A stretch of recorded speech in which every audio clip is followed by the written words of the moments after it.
قل هل يستوي الذين يعلمون والذين لا يعلمون إنما يتذكر أولو الألباب. الحمد لله رب العالمين والعاقبة للمتقين ولا عدوان إلا على الظالمين. Sachez, serviteurs d'Allah, qu'Allah subhanahu wa ta'ala nous dit dans un verset du Coran: وَقَضَى رَبُّكَ أَلَّا تَعْبُدُوا إِلَّا إِيَّاهُ, ce qui signifie en traduction approximative: et ton Seigneur a décrété n'adorer personne en dehors de lui. Voici l'ordre et le commandement d'Allah le plus grand et le plus important, l'ordre du tawhid, de l'adorer lui seul en lui vouant un culte exclusif et de ne pas lui donner d'ego et d'associer. Allah ta'budu illa iyyah, de n'adorer qu'Allah, de n'invoquer qu'Allah, de ne sacrifier que pour Allah, de ne demander l'aide, le secours, la protection, la guérison et l'intercession que à Allah, de vouer un culte exclusif à Allah seul, at-tawhid. Écoutez bien la suite. Et Allah dit wa bil walidayn ihsana, et Allah a ordonné la bienfaisance à l'égard des parents. Après avoir mentionné l'ordre du tawhid, Allah subhanahu wa ta'ala a fait suivre le commandement du tawhid par le commandement de la bonté et la bienfaisance envers les parents. Après le droit d'Allah mentionné dans ce verset, Allah subhanahu wa ta'ala a mentionné le droit des parents.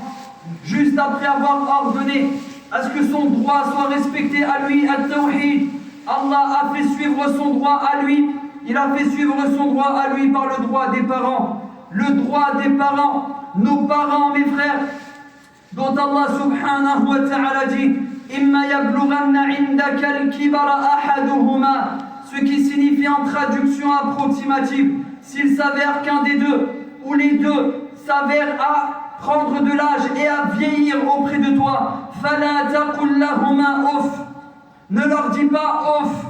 Vous savez cette expression que beaucoup de gens disent à leur père et à leur mère sous l'effet de la colère. Ils font ces paroles, ces sons prononcés par la langue, même si ce n'est pas des phrases entières, ils font un son de la bouche qui exprime leur mécontentement. Même ce son, Allah Azza wa Jal ne l'autorise pas. Même ce son, même si ce n'est pas un mot ou une phrase, Allah Azza wa Jal ne l'accepte pas de toi à l'égard de ton père et à l'égard de ta mère.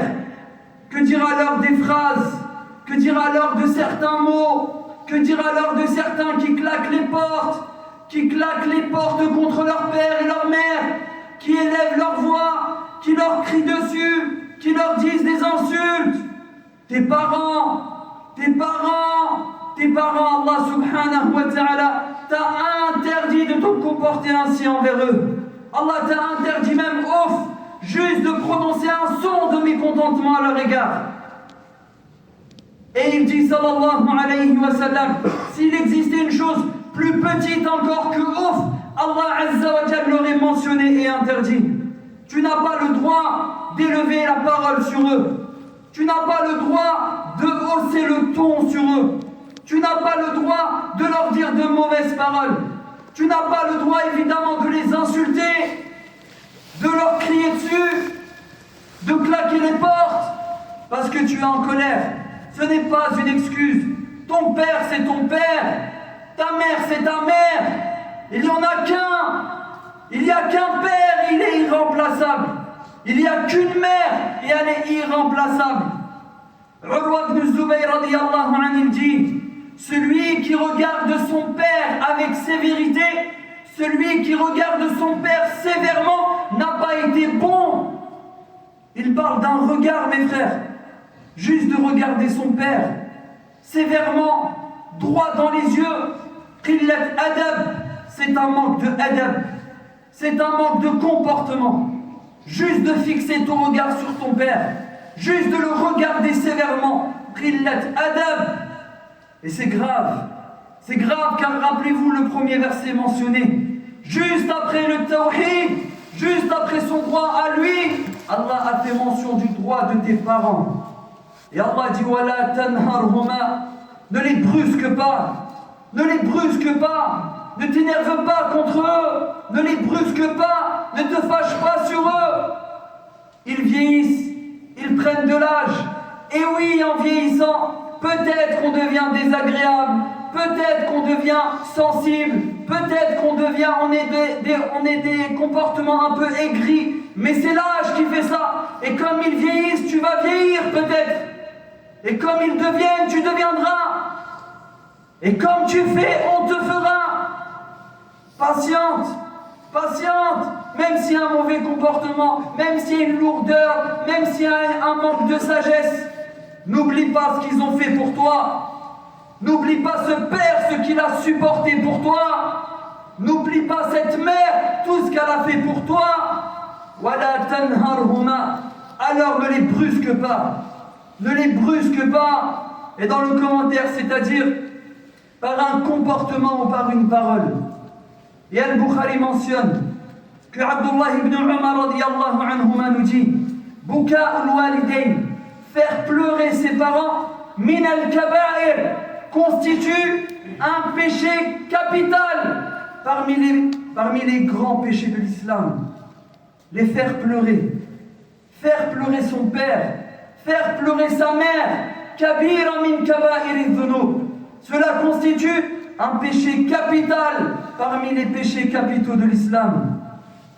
Et Al-Bukhari et Muslim mentionnent également, d'après Abu Bakra, qui a dit, un jour nous étions auprès du messager d'Allah, sallallahu alayhi wa sallam, et nous l'avons entendu dire, souhaitez-vous que je vous informe bi akbaril kaba'ir, des péchés capitaux, des péchés les plus graves?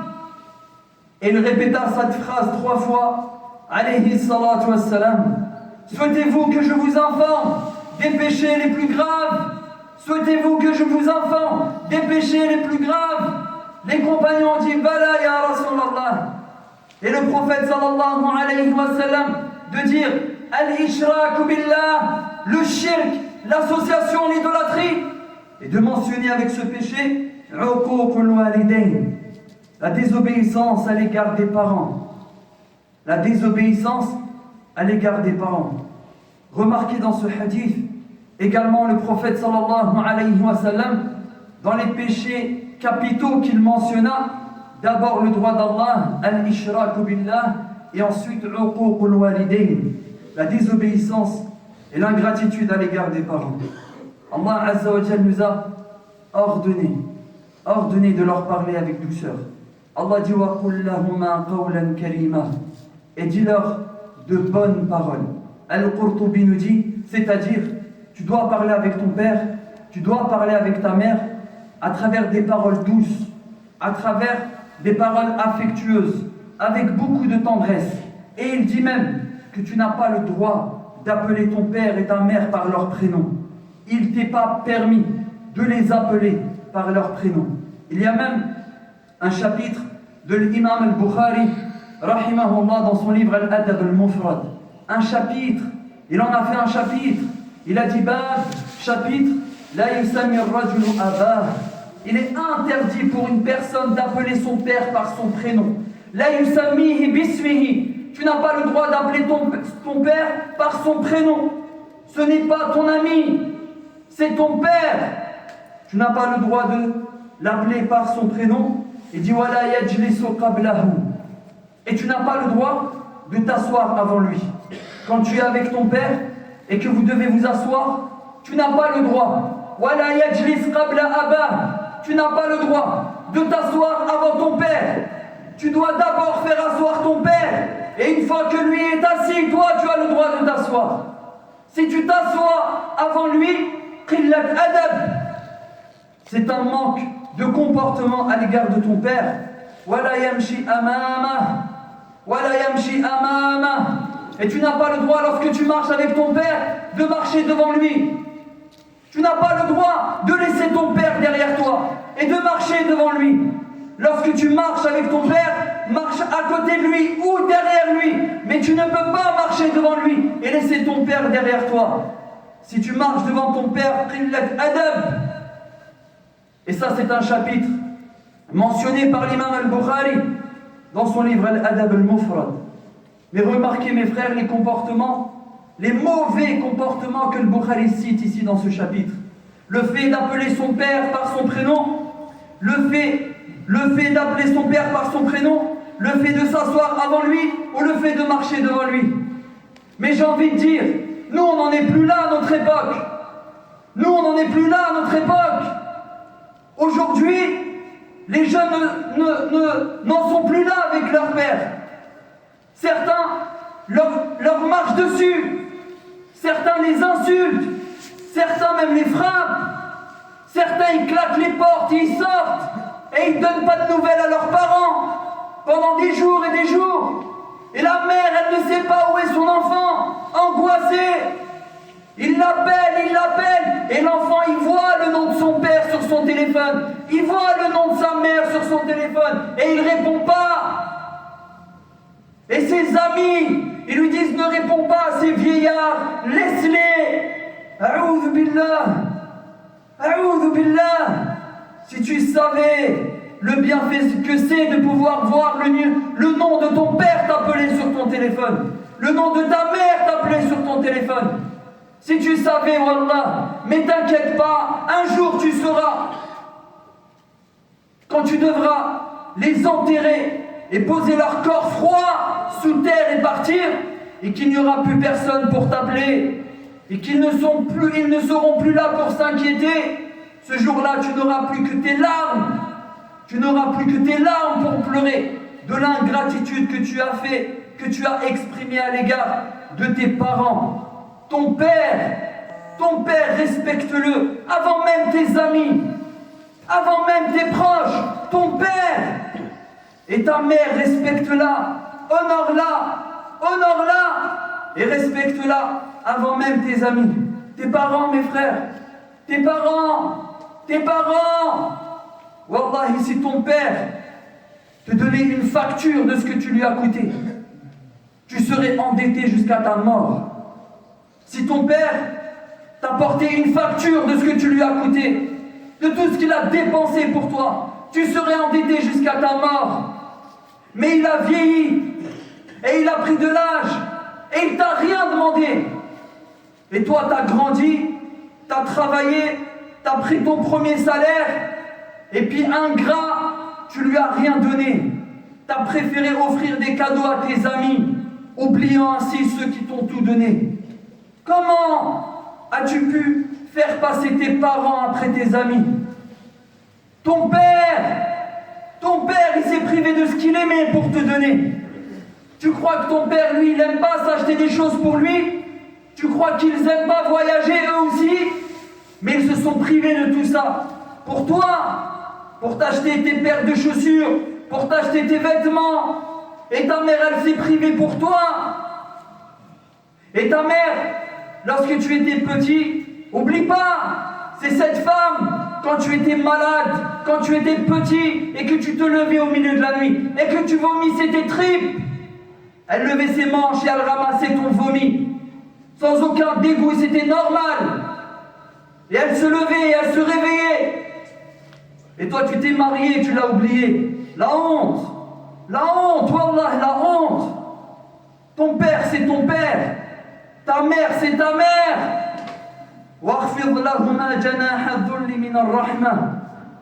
Et Allah dit par miséricorde, abaisse pour eux l'aile de l'humilité. Sois modeste en leur présence. Sois humble.